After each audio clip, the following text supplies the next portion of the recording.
Bom, pessoal, bom dia a todos. Hoje a gente vai fazer uma gravação de uma forma um pouco diferente, e daí, inclusive, eu gostaria de saber a opinião de vocês sobre essa forma de apresentar as nossas aulas. Tá?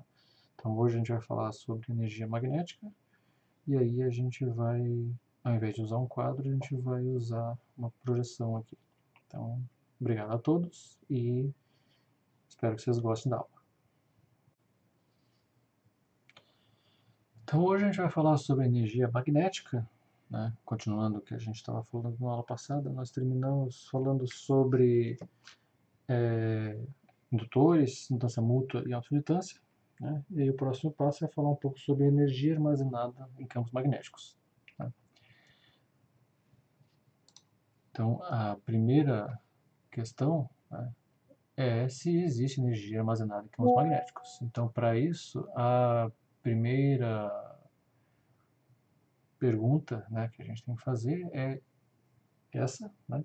E aí, se a gente consegue algum tipo de experimento, né, que possa mostrar que sim, que existem energia em campos magnéticos.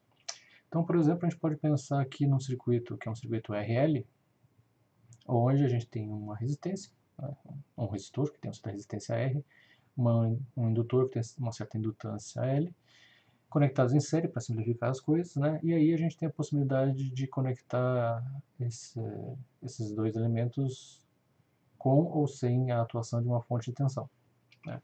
Então, se a gente conecta no ponto A, a gente vai ter a fonte de tensão fazendo parte do circuito.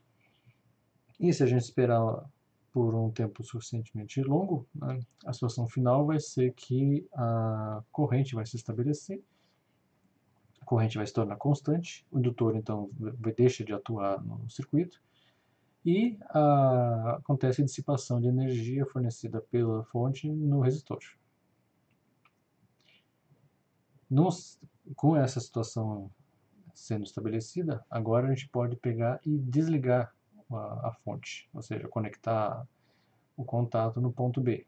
Ficamos então apenas com um circuito formado pelo resistor e pelo indutor. Nessa situação, a corrente começa a decrescer, e aí você tem uma FEM, né, produzida pelo indutor, e essa FEM, produzida pelo indutor, vai atuar em cima do resistor. Então a corrente começa a decrescer, né? Temos um DI/dt, o indutor então atua, você tem uma tensão produzida que vale menos L DI/dt, né? E essa tensão, né, atua em cima do resistor, então você tem uma corrente que passa no resistor, e essa corrente que passa no resistor vai produzir, né, uma potência dissipada no resistor, que ao final de um certo tempo vai acabar indo para zero, por causa que a corrente vai decrescendo, né?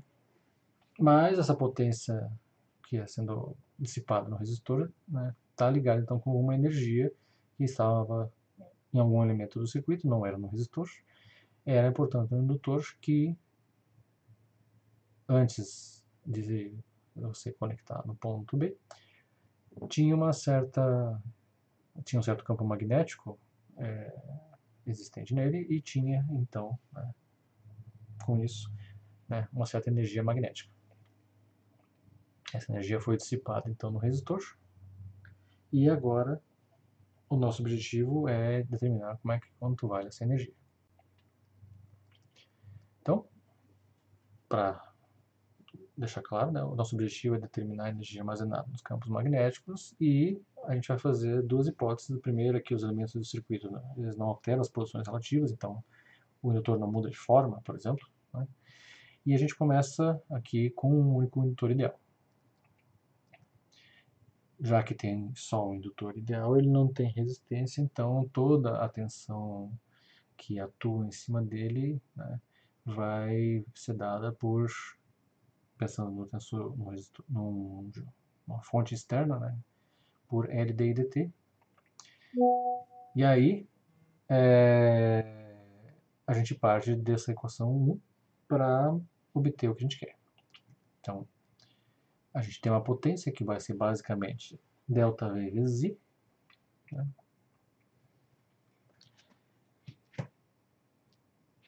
E aí, a essa potência fornecida pelo agente externo e que acaba correspondendo à energia que vai ser armazenada no nosso indutor, né?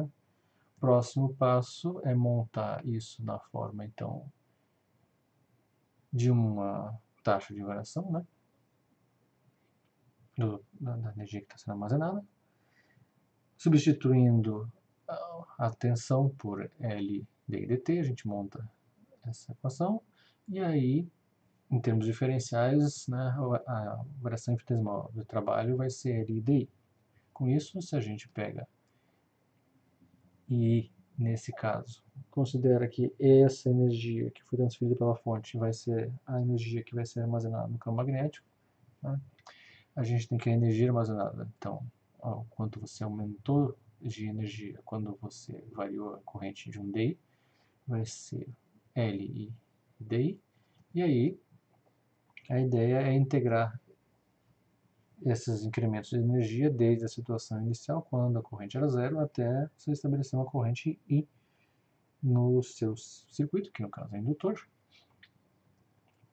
Aí, fazendo a integração, né, a indutância não depende da corrente, então a gente tem uma integral de I, que vai ser I quadrado sobre 2, aplicada de I igual a zero até I. Com isso, a gente tem que a energia armazenada no indutor vai ser dada por uma expressão simples, Li quadrado sobre 2, que é essa energia magnética armazenada nesse caso. Beleza. A gente pode pegar e reescrever essa expressão em termos do campo magnético.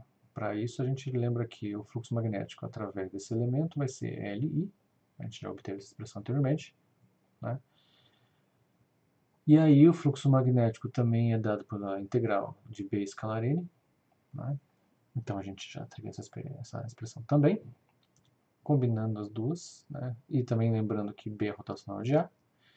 Então o fluxo magnético vai ser dado por rotacional de A escalar N dA. E aí a gente compara, a gente usa o teorema de Stokes para transformar essa integral de superfície numa integral de linha, né? Acha o fluxo em termos de uma integral de linha, de A escalar dl, e aí, como fluxo vai ser L vezes I, a gente consegue, né, que L vezes I vai ser A escalar dl, a integral ao longo do circuito.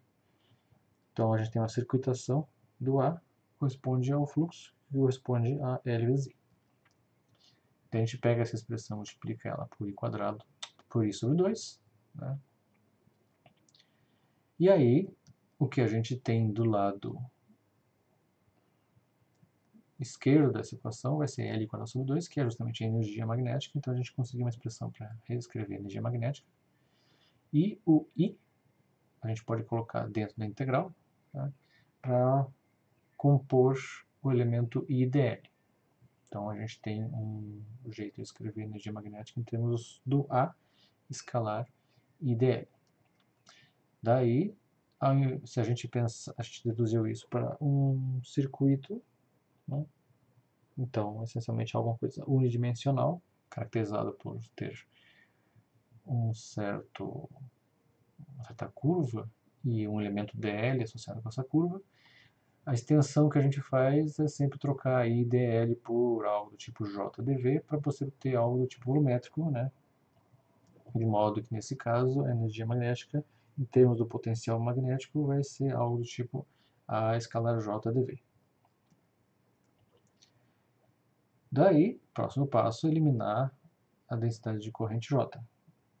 A gente pode usar para isso a lei de Ampère, envolvendo H, na forma rotacional de H igual a J.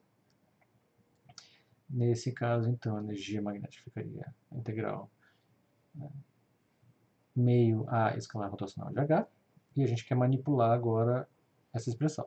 Então, temos a identidade que divergente de A vetor B, rotacional de A escalar B, menos A escalar rotacional de B, aplicando isso para quando o A vale o nosso potencial vetor magnético e quando o B corresponde ao H, a gente fica com A escalar rotacional de H igual a rotacional de A escalar H menos divergente de A vetorial H.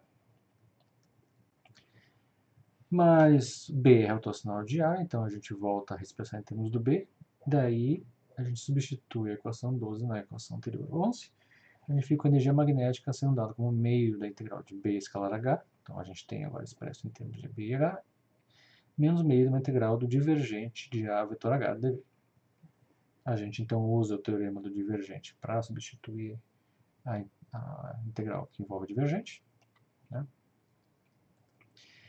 De modo que a gente fica com uma integração de volume de B escalar H menos uma integração de superfície de A vetor H escalar em dA.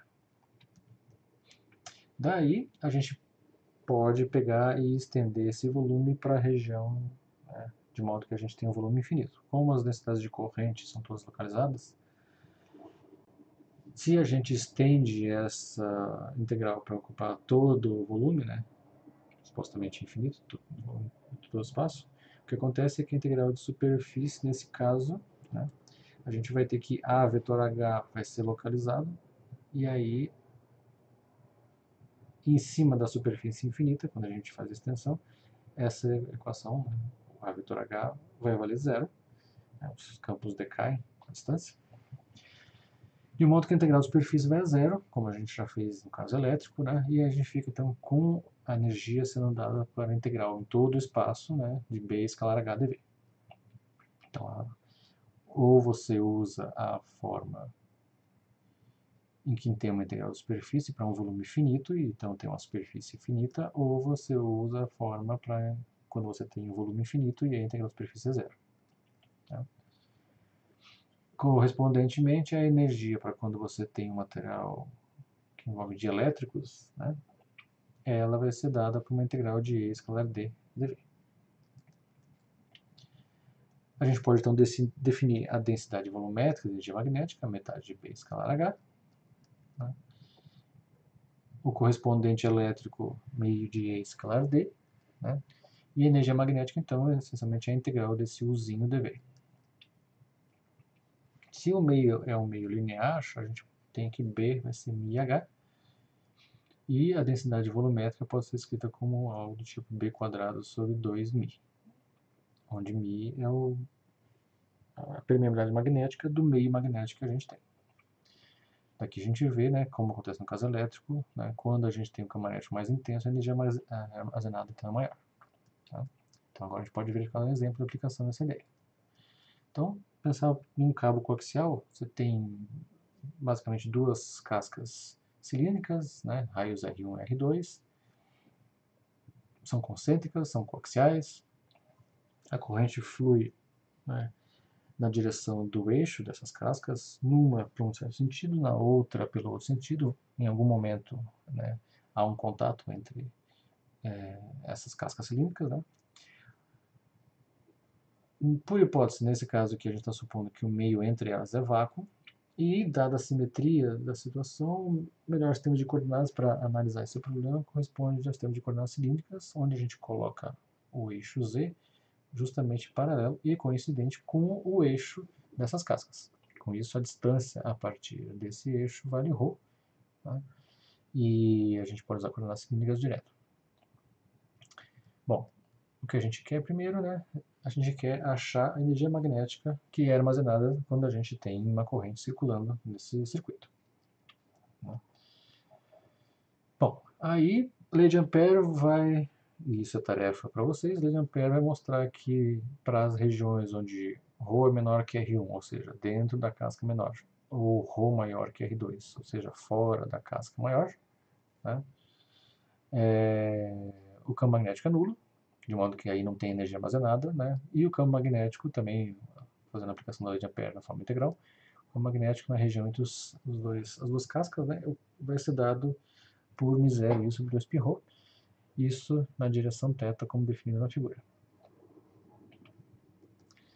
A partir daí, a gente tem que o H pode ser definido por B igual a μH, então H vai ser, como a gente tem que μ igual a μ0, né? H vai ser I sobre 2πρ, na direção θ. Né? E aí a gente acha a densidade volumétrica de energia, basicamente fazendo metade de B escalar H, então fazendo o produto escalar, H com H, θ escalar θ vai dar 1. a gente vai ficar com miséria quadrado sobre 8π quadrado rho quadrado. E aí, a região onde a gente tem esse campo é entre as cascas, então, considerando um certo comprimento L dessa casca, né, a gente vai ter uma integração de R1 até R2 em ρ, em θ de 0 a 2π, de 0 a L na direção Z, ao longo do eixo, né, e aí a gente chega na expressão para energia magnética armazenada. Lembrando que as integrais são bastante simples de se efetuarem, né? Então, a integração em θ direto do π, a integração em z direto L, a integração em ρ vai te dar um ln, né, que vai ser aplicado em R2 e R1, e a gente pode pegar e reescrever isso na forma dada em 21. Né?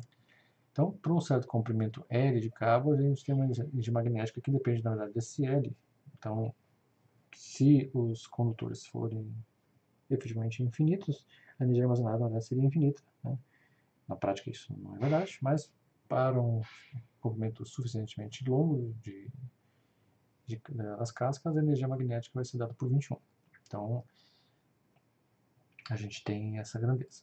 Daí a gente pode achar a autoindutância, que é o próximo passo. Para achar a autoindutância, a gente compara isso com L quadrado sobre 2, como a gente acabou de achar a energia, pode achar a autoindutância. Né? Basicamente, fazendo 2U sobre I quadrado, com isso se acha a autoindutância desse comprimento L de fio. Se pode falar também sobre a autoindutância por unidade de comprimento, que é um parâmetro mais interessante, né? Aí você fica independente do tamanho do cabo. Também você pode pensar na energia por unidade de comprimento, de modo a ficar independente do comprimento do cabo considerado. Né? Então, a autoindutância por unidade de comprimento vai te dar a expressão 22. Então, aqui a gente viu a energia magnética associada com um elemento de circuito, né? Próximo passo, na próxima aula, é fazer a extensão desses resultados para considerar uma quantidade qualquer de circuitos, né? E, eventualmente, também pensar de uma forma generalizada, né, para meios magnéticos quaisquer. Tá? Então, obrigado a todos. Né? Como eu disse, gostaria de saber o que acharam dessa forma de fazer a apresentação das aulas. Né? Deixe nos comentários, então. E obrigado a todos e até a próxima.